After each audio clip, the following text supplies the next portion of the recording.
Olá, a paz seja convosco. Grande privilégio para mim vir fazer parte aqui desse momento, dos 100 dias com os meus irmãos, compartilhar vivências, do que nós temos sido privilegiados realmente, por estar fazendo essa semeadura nessa terra fértil que é nosso coração. Creio que o Senhor tem falado grandemente com você. Hoje nós estamos já no nosso 22º dia, olha quanta coisa, já foi disponibilizada do alto para nós. E ainda em complemento, o 11º dia da nossa campanha. Como tem sido para você?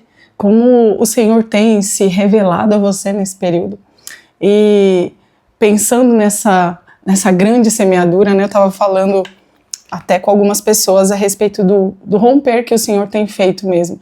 Em muitas pessoas, os relatos são muito parecidos, quando compartilhamos daquilo que o Senhor está fazendo. Então, esse livro é um devocional diário, onde o Senhor tem realmente disponibilizado um maná do céu para nós. E aqui, essa semente, ela tem que ser bem explorada. E ela tem trazido realmente mudanças para aqueles que com zelo têm feito com que o solo esteja bem preparado. Então, eu gostaria de dividir esse 22º dia com vocês da forma com que eu faço. Como é que eu planejo esse meu momento do dia e como eu preparo a terra para receber essa semente, que é mais uma bênção, que é mais uma proposta do Senhor para que a gente realmente consiga estar ligado naquilo que Ele está fazendo. Amém? Então vamos orar para que o Senhor nos revele o que Ele deseja para esse 22º dia. Amém? Pai, em nome de Jesus, nós te agradecemos, ó Deus, por todas as estratégias que o Senhor tem trazido para a nossa igreja, esse corpo que o Senhor tem feito circular informações do alto, os nossos líderes, Senhor, que têm uma mente do céu, o Senhor tem trazido a eles, ó Pai, esse material, tantos e tantos outros, para que nós possamos, ó Deus, entender como o Senhor está agindo nesse tempo. Obrigado, meu Deus. Faça com que nós estejamos de mente e corações ligados também naquilo que o Senhor está entregando. Espírito Santo, nosso professor, o nosso amigo, nos ajude a compreender as palavras, nos dê entendimento, conhecimento do alto, para que a gente não desperdice todo esse banquete que o Senhor está oferecendo. Abra nossa mente e nos ajude na nossa concentração, para que a gente não perca nenhuma palavra, não percamos nenhum direcionar que o Senhor está nos promovendo. Eu te agradeço em nome de Jesus por mim e por todos os irmãos que têm se dedicado a entender mais de Ti, Pai. Te agradeço em nome de Jesus. Amém. Então vamos lá. Ao se dedicar a esses 100 dias, o Senhor trouxe para mim o que eu precisava direcionar para hoje, que é como é que você se planeja para fazer o estudo. É algo simples, é algo rápido, é a primícia do meu dia. Então, eu estou trazendo aqui para vocês como preparar a terra para receber essa semente, porque aqui ele traz que é uma sementeira de sonhos, mas o que adianta a semente se a terra não estiver boa? Então, como é que você pode fazer com que essa palavra adentre ao seu coração e germine, cresça e produza frutos? Então, sempre com a Bíblia, Então, eu preparo, organizo o meu tempo, Isso daí é uma rotina. Você separa a sua Bíblia, pega o livro, marca texto, caneta, e aí você se debruça. E é exatamente o que eu vou fazer com vocês hoje. Então, com que a gente aprenda juntos aquilo que o Senhor está tentando nos direcionar. Então, nessa palavra de hoje, ele traz aqui em Mateus 18:18. Tudo que ligardes na terra será ligado no céu. E tudo que desligardes da terra será desligado no céu. Então, em Mateus 18:18 tem um contexto nisso, Então, o autor trouxe esse trecho, esse versículo, mas que você possa analisar todo o contexto. o que o Espírito Santo ele vai direcionar para você, às vezes é diferente o que ele vai transbordar em mim também, né? Então, ele é muito criativo, ele é muito envolvente, e à medida da ferramenta que temos, à medida do intelecto que possuímos, ele vai gerar em nós um aprendizado diferenciado. Então é importante entender o contexto e para onde Jesus estava direcionando essa palavra.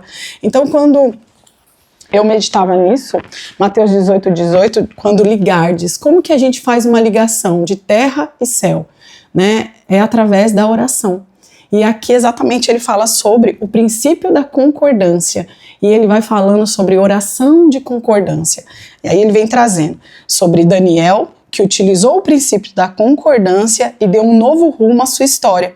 Quando ele ficou sabendo que uma grande crise no governo lhe atingiria e envolveria seus amigos, ele propôs uma aliança de oração com eles. Então, grife essas palavras, grife esses trechos, serão cruciais aí para o seu dia, para aquilo que o Senhor está te apontando. Olha, aliança de oração. Como eu faço uma aliança de oração? Juntando 2 ou 3, 4, 5, eu não sei como que é aí o seu grupo de discipulado, como você pode às vezes fazer o seu culto doméstico, sua célula doméstica, quando você reúne aí os membros da sua família para dividir às vezes alguma oração específica, né? Então ele fala aqui, em Daniel 2, 17 e 18 ele declara: Daniel foi para a sua casa e fez saber o caso a Ananias, Misael e Azarias, né, aqueles que depois receberam nomes babilônicos de Sadraque, Mesaque e Abednego, né, mais conhecidos assim, seus companheiros, para que orassem pedindo misericórdia ao Deus do céu.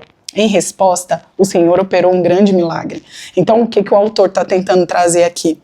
Um princípio que Jesus traz aqui em Mateus 18, é o mesmo que Daniel propôs, lá no século 5, 6. Então, olha para ver, antes ele já tinha esse entendimento sobre aliança de oração, princípio de concordância, vamos orar juntos, para que a nossa oração chegue ao céu, né, de uma forma unificada. E aqui ele traz um exemplo incrível. Charles Blanc, que foi piloto de jatos de Vietnã, seu jato foi abatido por um míssil terra-ar. Depois de 75 missões de combate, ele foi ejetado e salvo graças a um paraquedas. Certo dia, um homem se aproximou e disse: "Você pilotava jatos de combate no Vietnã e foi abatido. E como você sabe de uma coisa dessa, né?" O Charles Blanc perguntou. E aí ele respondeu, era eu que dobrava os paraquedas. Respondeu o homem. Charles Blanc ficou ofegante, surpreso e grato. O homem agarrou a sua mão e disse: "Espero que tenham aberto direito." Aí Blanc respondeu: "Se eles não tivessem funcionado, eu não estaria aqui hoje." Depois disso, Blanc pensou nas muitas horas em que o marinheiro passou fazendo as dobras das sedas para o paraquedas, tendo nas mãos o destino de alguém que ele não conhecia. Então, o que a palavra nos ensina, né? Eu entendi o contexto aqui que o autor desse livro tenta passar. Quando a gente fala sobre princípio de concordância, aliança de oração, é você realmente buscar para orar uns pelos outros, orar por condições, orar por situações, orar e interceder por algo. Então, o contexto geral é exatamente sobre esse propósito, né? Por quem nós estamos orando. Então eu tenho um direcionamento que eu tenho passado, faça uma rotina de oração, buscando realmente com algumas pessoas. Olha, na segunda-feira, ora pelos pastores, pelos líderes. Na terça, ore pelas coordenações da igreja, pelo seu trabalho. Na quarta, busque orar pelas escolas da nossa igreja, para que haja frutos realmente de tudo isso que nós estamos construindo. Eu não sei qual que tem sido a sua aliança de oração.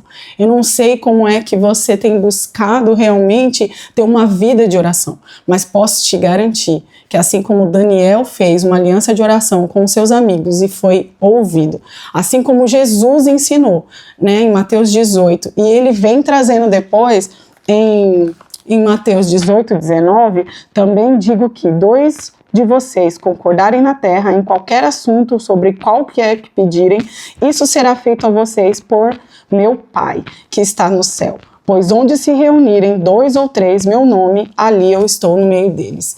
Então, esse é o princípio dessa aliança de oração. Buscarmos juntos, estar conectados juntos em meio a um tema, por alguém, por uma causa, né? Então, eu não sei se já chegou a você esse entendimento de oração, mas eu vou trazer como eu compreendo e como o Senhor fala comigo.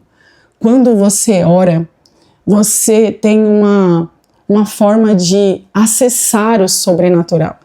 É como se as nossas vozes saíssem desse globo terrestre, disso que é natural, e atravessasse áreas celestiais de modo a você ser ouvido por aqueles que são eternos, sabe? Que é o próprio Deus. Então, não entenda a oração como um ato só de falar algo, mas ligando realmente na terra e no céu aquilo que nós estamos promovendo aqui. Entendendo esse conceito de orar, ligar na terra e ligar no céu, não se permita mais não estar envolvido em orações todos os dias. Todos os dias você pode acessar o céu. Assim como ele trouxe esse exemplo do marinheiro que organizava todos os dias ali o paraquedas. Você pode ser um marinheiro que organiza todos os dias o paraquedas. Para alguém muito experiente, um dia ter que usar. Então, se nós somos intercessores, se nós somos alguém que ora uns pelos outros, né, como em Tiago 5 diz, orar uns pelos outros, isso é um princípio tão importante no reino de Deus, que ele nos deixa isso acessível, nos deixa isso utilizável, né, para que a gente mantenha essa rotina e que nós sejamos, sim, alguém que organiza paraquedas para alguém. Que nós possamos entender que não é sobre não faz nem diferença, inclusive. Não faz nem diferença quem é que organiza os paraquedas aqui. As nossas orações aqui, nesse tempo natural, elas têm um peso. Mas sobrenaturalmente dizendo, eu posso te garantir que quando você tem um exercício de oração contínua, a sua voz é reconhecida no céu. Então, quando eu oro, eu tenho uma plena convicção que ainda que eu seja uma anônima nesse tempo, nesse mundo, eu sei que ao adentrar áreas celestiais, eles observam, a Aline está falando, presta atenção. Nós não precisamos ser reconhecidos aqui, nós não precisamos ser alguém que vai usar o paraquedas, muitas vezes sim também, mas esse exemplo que o autor trouxe teve tanto significado para mim, eu falei, realmente é isso. O mais importante de tudo é se manter em aliança de oração, buscando realmente fazer com que outros irmãos estejam envolvidos, apontando para o mesmo lugar e vigilantes em estar fazendo com que a oração nos mantenha próximos ao nosso Deus. Não esqueça jamais que a sua oração tem um peso espiritual tão grandioso. Faça com que você seja alguém de referência no céu. E todas as vezes que você orar em concordância com seus irmãos, entenda que o Senhor, que observa cada passo que a gente dá, dará uma resposta de oração também. Ele é um Deus onipresente, onipotente. Os atributos de Deus certamente você conhece, mas o mais encantador de todos os atributos de Deus é essa presença relacional dele. 2 ou 3 reunidos, ele está. Então, creio que essa palavra entrou no seu coração, assim como entrou no meu. Né, que a gente possa ter essa rotina de oração, que a gente possa ter essa rotina de mudança realmente de alguns comportamentos e ter essa rotina também de buscar atentamente as Escrituras, com a Bíblia, com essa ferramenta que o Senhor nos trouxe, fazendo disso uma sementeira de sonhos. Deus abençoe vocês, muito obrigada. Vamos orar, agradecendo ao Senhor por essa palavra. Pai, eu te agradeço, Senhor, por abrir os nossos olhos. Obrigada, Senhor, por atentamente nos servir com tudo que o Senhor tem de mais maravilhoso. Senhor, nos ajude a realmente regar isso, a regar tudo isso que o Senhor está dando a nós, Pai, para que a gente utilize isso até para ajudar outros irmãos que não conhecem quem o Senhor realmente de fato é. Obrigada pelos nossos líderes, obrigada por o privilégio de caminhar com eles. Obrigada, Senhor, porque a nossa igreja é farta, Senhor, de conhecimento. Eu tenho um grande amor por tudo isso que o Senhor tem construído em nós aqui, porque somos diferenciados, porque o Senhor está atento àqueles que estão disponíveis a Ti. Obrigada, meu Deus, te agradeço por hoje, por cada um que está fazendo esse momento, né, de 100 dias, e que seja cada dia mais intensivo, Senhor, esse estudo. Te agradecemos em nome de Jesus. Amém.